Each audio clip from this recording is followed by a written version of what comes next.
पढ़ाया मैंने क्लियर है? चलो फिर ये बताओ, ये जो प्रोसेस हो रही है ये डायरेक्ट है या इनडायरेक्ट है? अरे बाप रे, मतलब तुम क्लास भर पूरी क्लास मिल के गलत आंसर देते हो, है ना?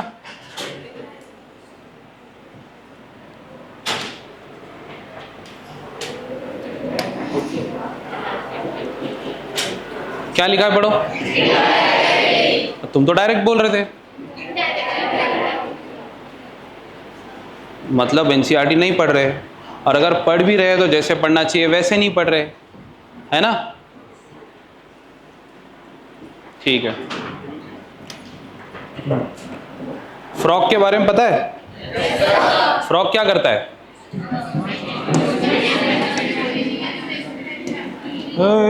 क्या रे, इतनी हिम्मत?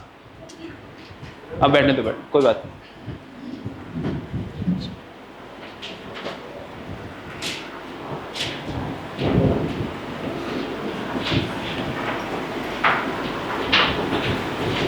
शुरू करूं? फ्रॉग पहचानते हो? कभी देखा है? ऐसे फुदकता ना, हाँ वो फ्रॉग। तो फ्रॉग के पास ऐसा सिस्टम है कि वो पानी में भी रह सकता है ना, वाटर में भी रह सकता है और लैंड पे भी रह सकता है ना? यस। तो एक बात बताओ, वाटर में रहेगा तो कौन सा रेस्पिरेशन करेगा वो? क्यूटेनियस रेस्पिरेशन, मतलब स्किन से, स्किन से करेगा ना? और लैंड पे रहेगा तो? अच्छा, लंग्स पे करेगा। और तो लंग्स बोले तो पल्मनरी ना, लंग्स से रेस्पिरेशन मतलब पल्मनरी रेस्पिरेशन ना। और क्या करेगा? कोई गिल्स भी बोला किधर? गिल्स?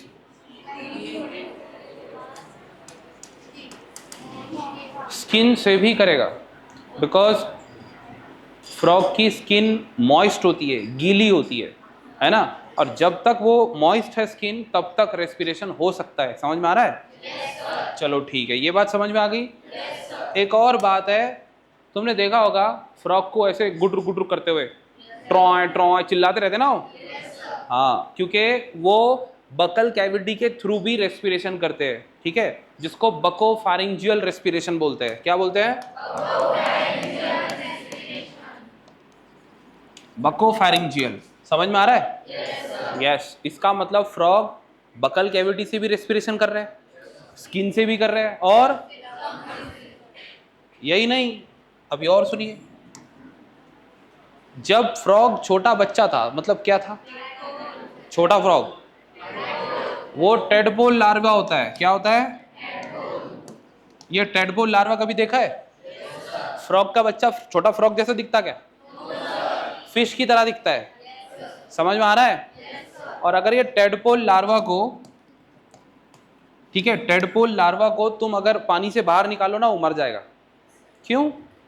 क्योंकि उसके पास गिल्स भी नहीं है और स्किन से भी नहीं करेगा, बकोफैरिंजियल भी नहीं करेगा, कुछ भी नहीं, तो करेगा क्या? गिल्स। इसका मतलब फ्रॉग जब यंग था, ठीक है, मतलब लार्वल स्टेज में, तो फ्रॉग का जो बच्चा है जिसको हम टेडपोल लार्वा बोलते हैं, उसके पास गिल्स होते हैं। उसके बाद में क्या होता है? फ्रॉग बाद में बनता है, जो एक्चुअल जो फ्रॉग दिखता है तुम्हें, जिसको टेल नहीं होती है ना, जिसके पास गिल्स भी नहीं होते। समझ में आ रहा है? yes, ये फ्रॉग बाद में बना, मतलब पहले क्या था? वो टेडपोल लार्वा। समझ में आया? yes, तो बताओ फिर, सबसे पहले क्या था? Tadpole larva. टेडपोल लार्वा पानी के अंदर रहता था, उसके पास गिल्स थे, टेल थी, फिश के बच्चे की तरह दिखता था। लेकिन फिर बाद में उसमें मेटामॉर्फोसिस हो गई। मेटामॉर्फोसिस मतलब अचानक से वो चेंज हो गया, उसकी टेल धीरे धीरे डाइजेस्ट हो गई, खत्म हो गई। अब अडल्ट फ्रॉग में टेल नहीं होती, और तो और उसके पास जो गिल्स थे, गिल्स भी चले गए। अब अडल्ट फ्रॉग के पास गिल्स भी नहीं है। तो टेडपोल लार्वा के पास लंग्स होते क्या? नहीं। अडल्ट फ्रॉग के पास लंग्स भी होते हैं। समझ में आ रहा है? यस। इतना क्लियर है? कोई प्रॉब्लम है? गुड। तो ये सब बातें याद रखना, ठीक है?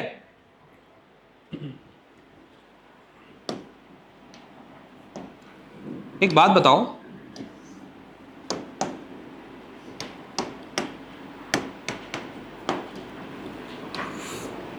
ऑक्सीजन डिसोसिएशन कब पढ़ाया था मैंने?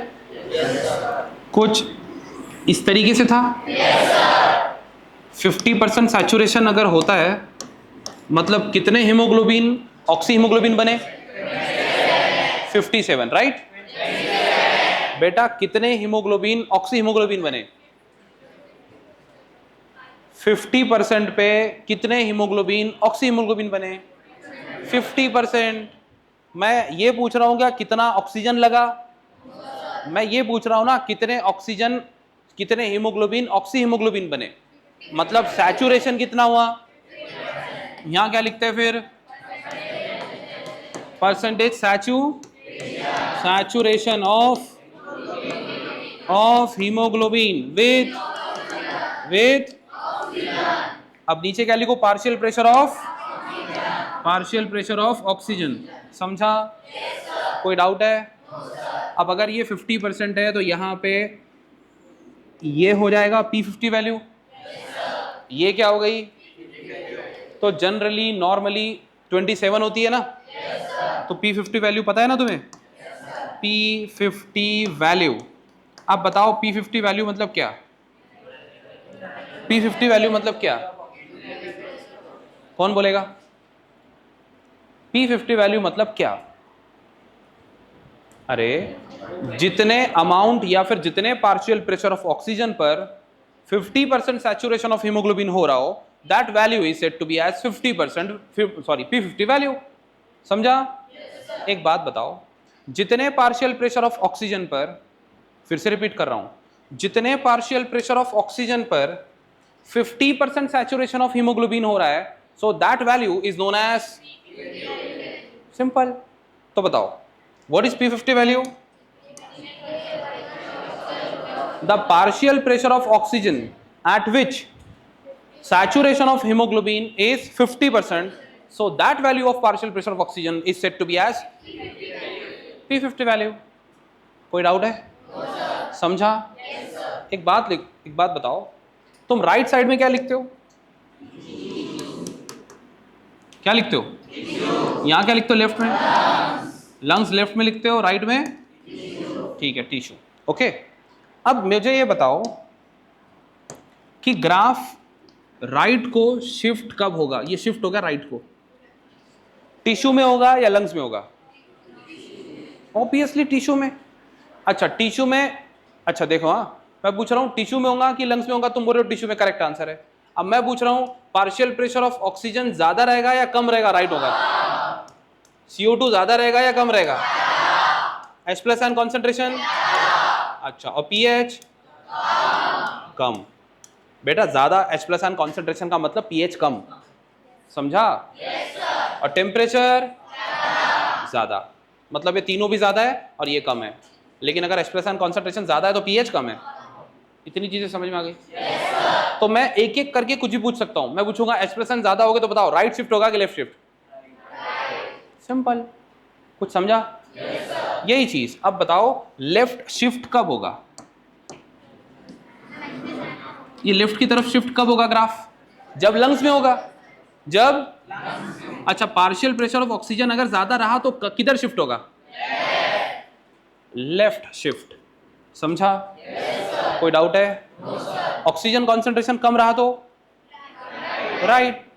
कोई दिक्कत है? कोई प्रॉब्लम है? अब बताओ एफिनिटी कहां ज्यादा होती है टुवर्ड्स ऑक्सीजन विथ हीमोग्लोबिन?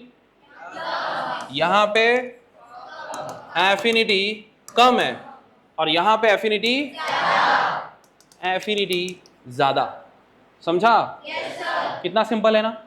तो तुमसे वही पूछेंगे एफिनिटी ज्यादा हुई तो क्या होगा, कम हुई तो क्या होगा, H+N ज्यादा है तो क्या होगा, H+N कम है तो क्या होगा, CO2 ज्यादा हो गया तो क्या होगा, CO2 कम हो गया तो क्या होगा, टेम्परेचर ज्यादा हो गया तो क्या होगा, लंग्स में क्या होगा, टिश्यू में क्या होगा, ऑक्सीजन ज्यादा है तो क्या होगा, कम है तो क्या होगा। यही क्वेश्चन आएगा। क्या तुम्हें समझा? क्या ये याद हो गया? कोई डाउट हो तो पूछो।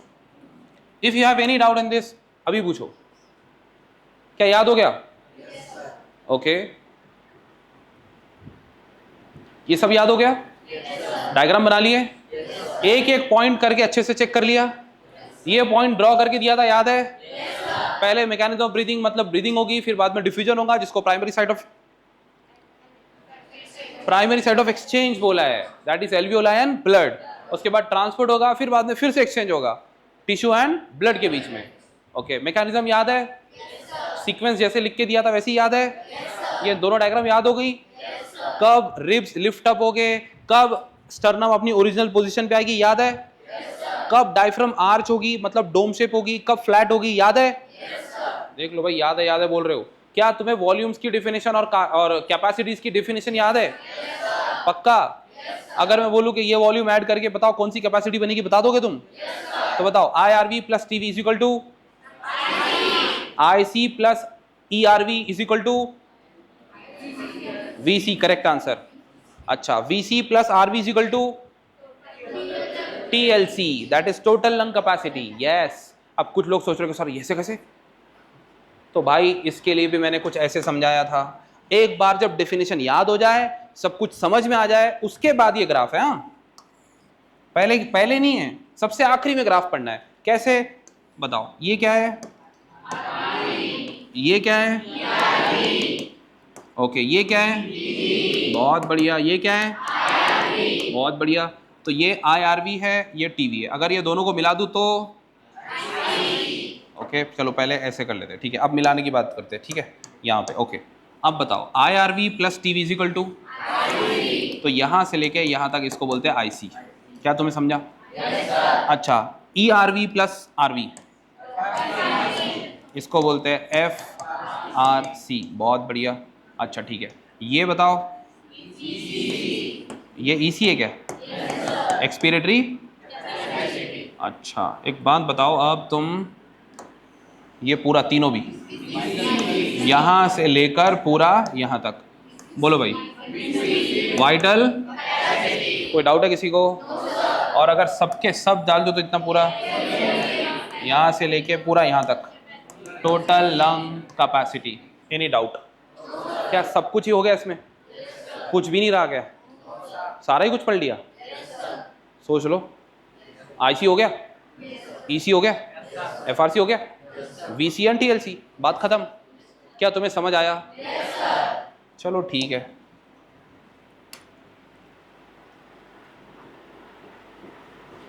ये याद हो गया? इसके लिए डायग्राम याद होगी? देखो भाई, जो मेहनत करेगा उसको याद होगा, जो मेहनत नहीं करेगा उसको याद नहीं होगा। सिंपल है।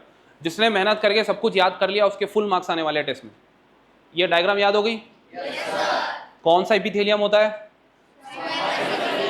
नहीं, एंडोथेलियम में कौन सा होता है? वही होता है, स्क्वायमस ही होता है दोनों में, है ना? ठीक है, पता है तुम्हें 70%, 7%, 3% सब पता है? ओके, ये पता है, अभी पता है कितना ऑक्सीजन लेकर जाता है नॉर्मल फिजियोलॉजिकल कंडीशन में? कितना CO2 लेकर जाता है? बहुत बढ़िया। ध्यान से देखना कि कहाँ डिलीवर कर रहा है, क्या कर रहा है, ठीक है? क्या ये याद हो गया?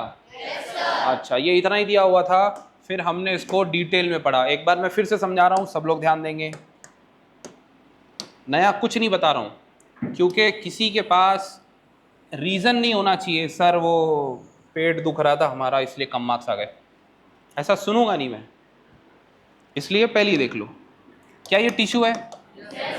टिश्यू क्या रिलीज करते हैं? CO2 कहाँ आ गया? RBC में क्या ज्यादा है जो प्लाज्मा में कम है? कार्बोनिक अनहाइड्रेज नाम का एंजाइम RBC में, प्लाज्मा में नहीं है लेकिन माइन्यूट। Very good. तो बताओ, CO2 क्या पिएगा? पानी पिएगा? पिला दो पानी। कौन पिलाएगा पानी? कार्बोनिक। पानी पिलाने के बाद क्या बन गया? H2, इसका नाम? Very good, carbonic acid. Carbonic acid के अंदर से अगर मैं इसका एक हाइड्रोजन पकड़ के खींच दूं, तो पहले मैं यहां पर एक हाइड्रोजन लिखता हूं। अब बताओ बचा क्या? पहले H2CO3 लिखते थे, अब सिर्फ HCO3। अब इसको माइनस साइन आ गया, तो ये बन गया बाइकार्बोनेट। ये सब किसने किया? सब कुछ किया कराया किसका है? तुम्हें पता ही है। अब ये बाहर चला जाएगा तो अंदर कौन आएगा? जब क्लोराइड आयन अंदर आते हैं इसको कौन सा शिफ्ट बोलते हैं? क्लोराइड शिफ्ट बोलते हैं। अच्छा, यहाँ पे NaCl होता है बाहर, कौन होता है? यस। तो लेकिन बाइकार्बोनेट के बाहर जाने की वजह से सोडियम इसके पास आ जाता है और ये बन जाते हैं sodium bicarbonate, HCO3 NaHCO3 sodium bicarbonate. तो बचा क्या? Cl chloride ion. तो ये क्लोराइड आयन यहां से अंदर आ गया, इसको क्लोराइड शिफ्ट बोलेंगे। मतलब एक निगेटिव बाहर गया तो दूसरा निगेटिव अंदर आ गया। ये सब कहां हो रहा है? सबका सब कुछ कहां हो रहा है? बहुत बढ़िया। अब इधर H+ आयन कॉन्सेंट्रेशन बढ़ रहा है। क्यों बढ़ रहा है ये? बिकॉज जितना CO2 निकलेगा उतना CO2 क्या बनेगा? जितना बाइकार्बोनेट बनेगा उतना क्या निकलेगा? और अगर H+ आयन का कॉन्सेंट्रेशन बढ़ गया तो फिर क्या बढ़ती है? एसिडिटी नहीं होनी चाहिए, इसीलिए haemoglobin plus H+ ion give rise to HHB मतलब हीमोग्लोबिनिक एसिड। बोलो बोलो बोलो बोलो। उसको बाद दे।